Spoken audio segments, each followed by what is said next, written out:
I've always had issues with my mother. Her voice, "Hush, don't embarrass me," echoes in my mind. Exhausted, needing a vacation, I headed to my remote mountain cabin. Around midnight, fueled by coffee, stress, and a desire for solitude, a blizzard closed in on me as I parked at the road closure.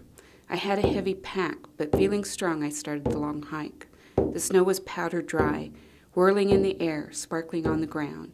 Wind howled and pushed from behind until I started down the other side. Then sound quieted. All I heard were my footsteps. I started hearing an echo of my steps. "Hello?" I called, but no one answered. Amused at my imagination, I continued on. The coffee caught up with me. I stopped in an outhouse below the road. Coming out, I heard a noise. I looked up and froze, not sure I could breathe. A mountain lion stared me in the eye, only her tail twitching. She was strong, fearless, full of power and grace. Time stood still. Stress, weariness, and pain left my body. I thanked her and returned to the road. I never saw her again.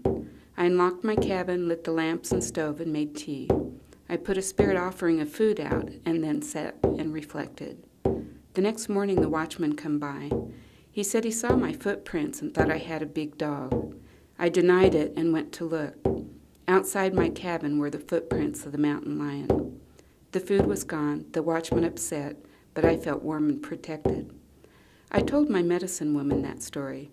She laughed gently and said, "Didn't you know that was your guardian spirit, a description of you?" The wisdom, love, and acceptance I learned from my teacher was greater than the knowledge of wild plants, native culture, and ceremonies. I filled 8 boxes with notes, photos, and tapes to share our knowledge with future generations. When she walked on 10 years ago, I started to compile a book. One day a fire alarm went off, so I raced around getting my family out. I followed the smoke to my bedroom. I still have nightmares of opening the door and having fire flash over my head. I lost all of my research. In the drama of firefighters, trucks, and ambulances, someone asked me if I had a big dog. I looked at the ground, and there were the prints of the mountain lion. I mourned my loss in the fire, but now I understand. The flash of the fire was my mother's scorn, but it can't steal the wisdom, love, and acceptance I've learned, and that is what I can give to future generations. I look down and see the prints of my mountain lion.